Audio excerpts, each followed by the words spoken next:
Olá, pessoal! Como vocês estão?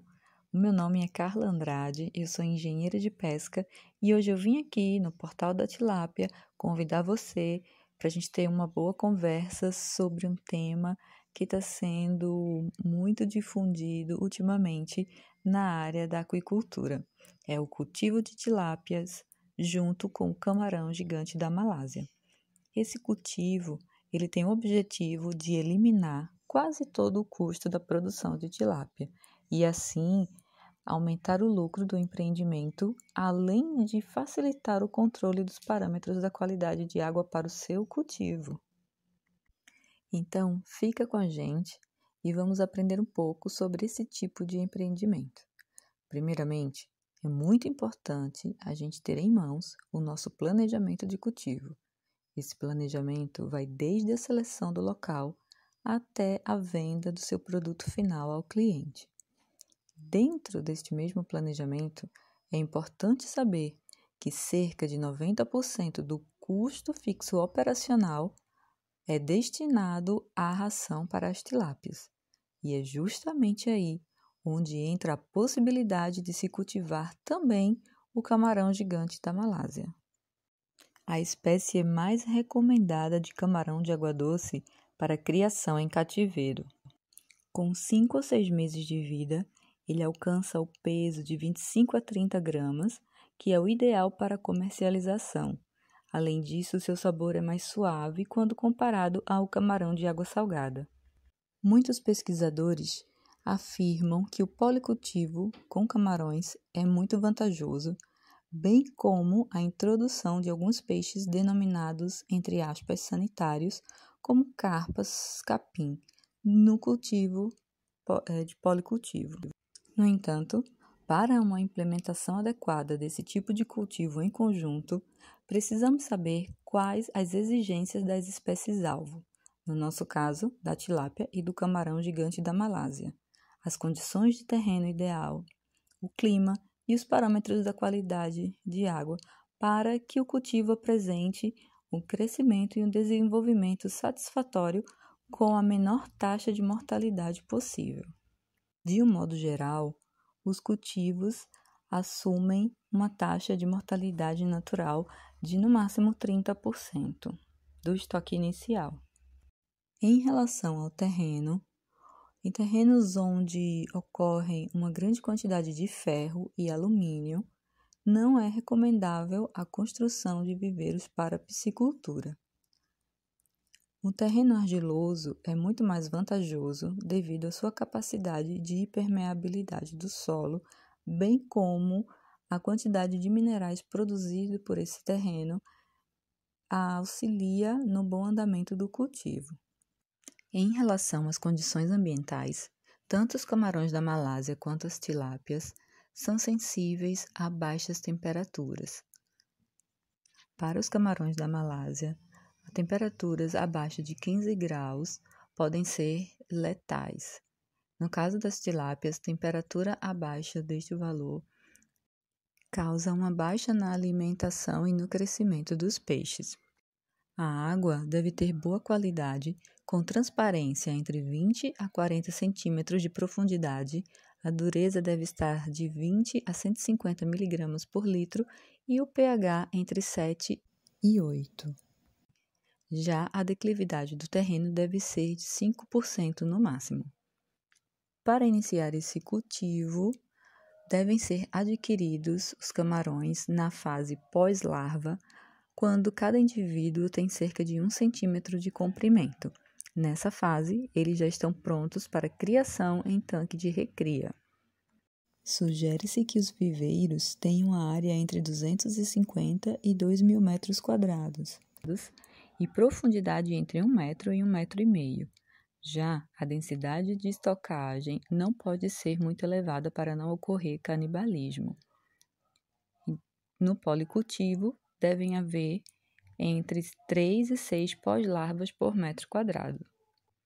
Após o povoamento do viveiro com as pós-larvas de camarão gigante da Malásia, leva-se um tempo entre 15 e 30 dias para se iniciar o povoamento com os alevinos de tilápia. Assim, A estocagem consiste em primeiro povoar com camarão na fase pós-larva e só após 15 a 30 dias estocar a tilápia na fase alevino sexado. Também é indicado povoar com algumas carpas capim para ajudar no controle do fitoplâncton e também das macrófitas. Após o povoamento do viveiro com as pós-larvas de camarão, oferecer ração extrusada 36 a 32% de proteína bruta 2 a 3 vezes por dia durante 15 dias, até que seja realizado o povoamento das tilápias. A partir daí, só elas devem ser alimentadas. Esse tipo de cultivo vem sendo cada vez mais difundido no Brasil e no mundo por ser uma alternativa capaz de incrementar a renda aos produtores, tem chamado a atenção dos piscicultores brasileiros. O cultivo de camarão de água doce, Macrobrachium rosenberg, também conhecido como gigante da Malásia, no mesmo tanque das tilápias. Devido ao aumento de oferta pelo setor privado de pós-larva do camarão e uma recente divulgação desse sistema de policultivo, muitos piscicultores estão apostando nessa nova alternativa. Nesse sistema, praticamente apenas a tilápia é alimentada com ração comercial.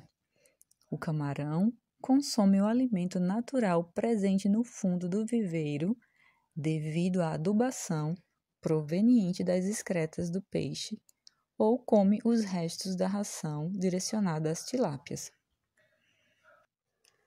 Em contrapartida, ele pode diminuir a matéria orgânica do viveiro gerada no final do cultivo pela tilápia.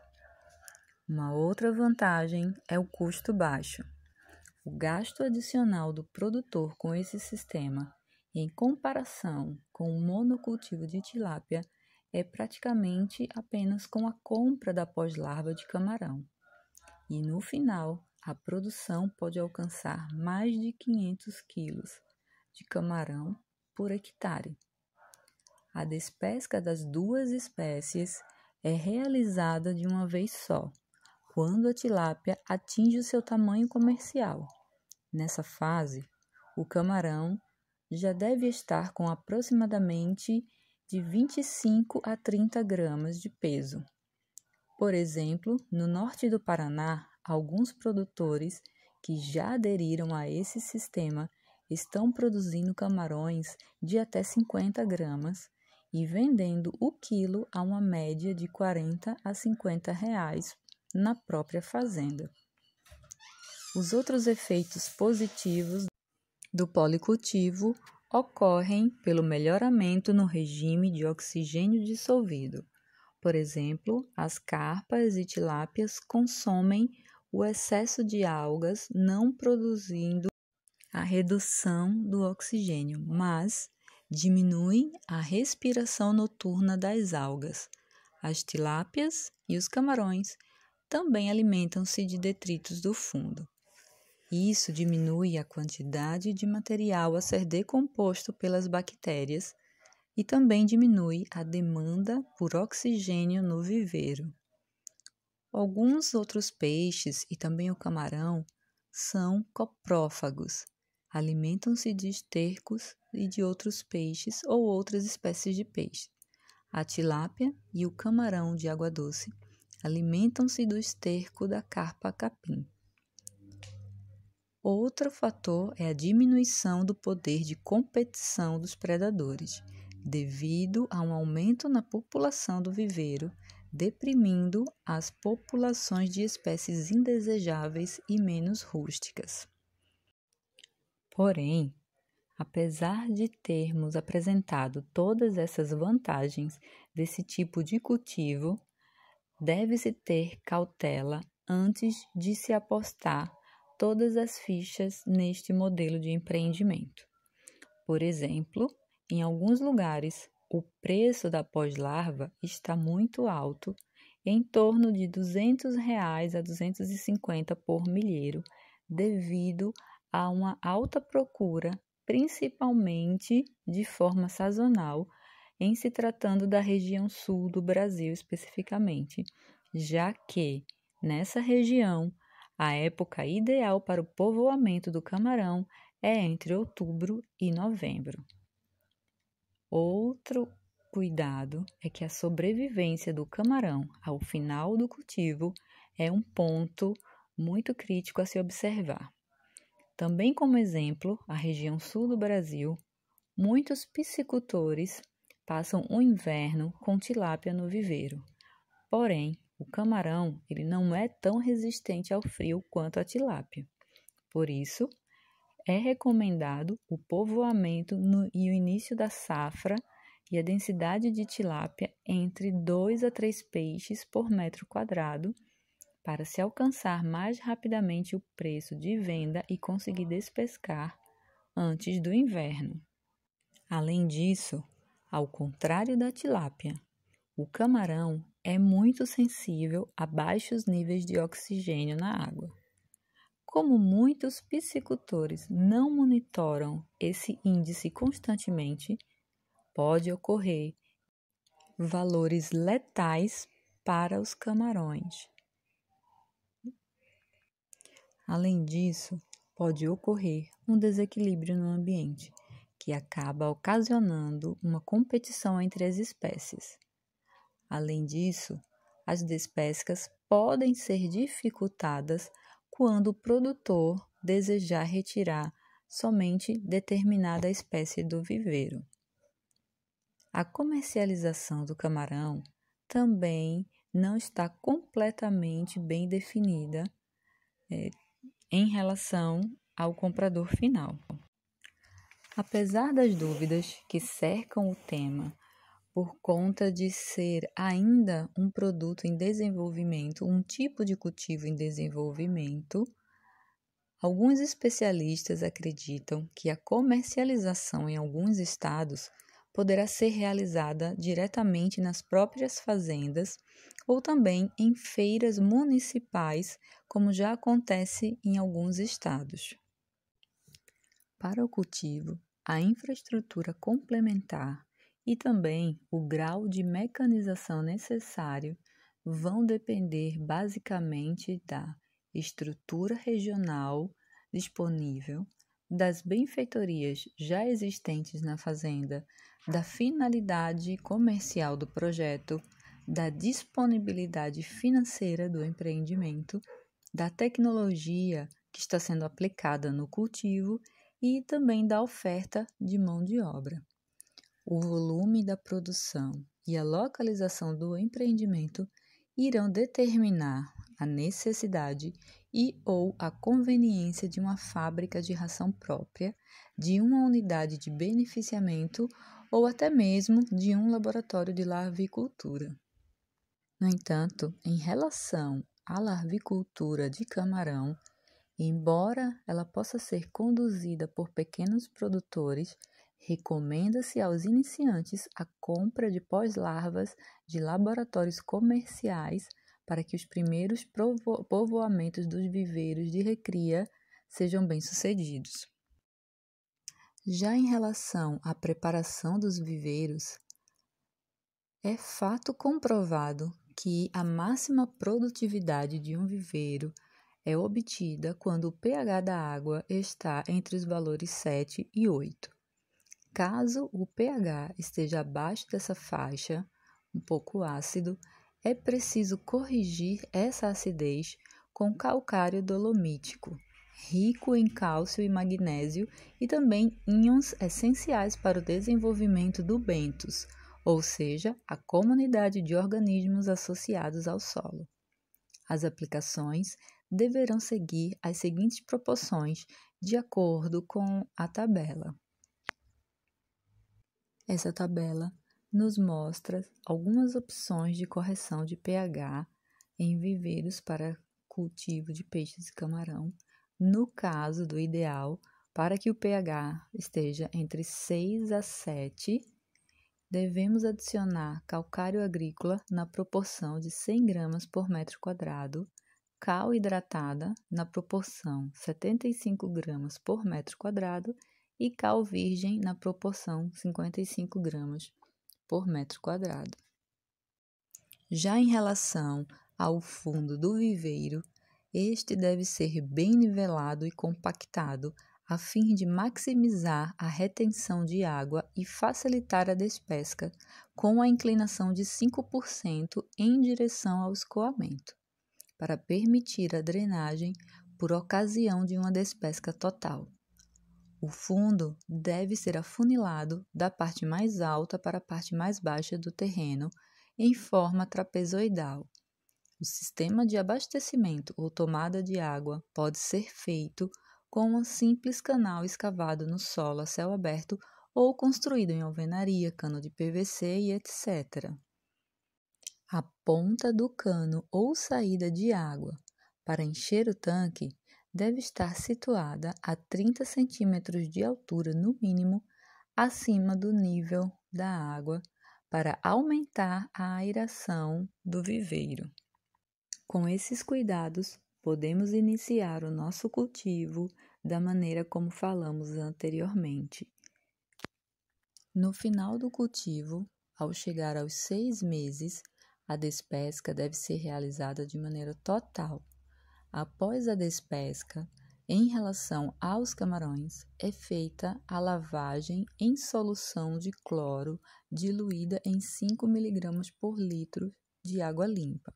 Também deve ser feita a imersão dos camarões em água gelada para uma morte rápida por choque térmico, garantindo assim a qualidade do produto. Os camarões podem permanecer sob temperatura de 0 graus por até 3 dias e menos 20 por até 6 meses. Vejamos agora algumas características importantes das nossas espécies alvo desse modelo de policultivo. O camarão gigante da Malásia, Macrobrachium rosenberg, é de origem das regiões tropicais do Indo-Pacífico, nos países do Sudeste Asiático, como Paquistão, Índia, Tailândia, Malásia, Indonésia e etc. Ele foi introduzido no Brasil em 1977 pelo Departamento de Oceanografia da Universidade Federal de Pernambuco e a SUDEP. A temperatura ideal está entre os 28 a 30 graus Celsius, segundo o pesquisador Valente, em 1986. Temperaturas inferiores a 15 graus podem ser letais para ele. O hábito alimentar onívoro, zoobentônico, se alimenta de larvas, vermes, insetos aquáticos, plantas aquáticas, preferencialmente ao amanhecer e ao anoitecer. Também se alimenta de excrementos de outros animais. Apresenta um crescimento relativamente rápido. No período de 4 a 6 meses, pode atingir o peso de 25 até 40 gramas no total. A tilápia, Oreochromis spp, com algumas espécies introduzidas no Brasil. Temperatura ideal de 26 a 28 graus Celsius.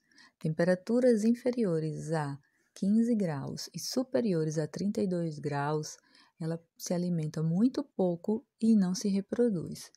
Hábito alimentar onívoro e totalmente adaptada a consumir ração. Ela tolera baixos teores de oxigênio dissolvido. A transparência da água ideal para a tilápia é acima dos 30 centímetros de profundidade. Bem, pessoal, a gente vai terminando por aqui essa primeira parte da aula sobre o cultivo de tilápia e o camarão gigante da Malásia juntos no mesmo viveiro. Eu espero que vocês tenham gostado e estou à disposição para dúvidas e demais esclarecimentos. Um grande abraço a todos e se cuidem!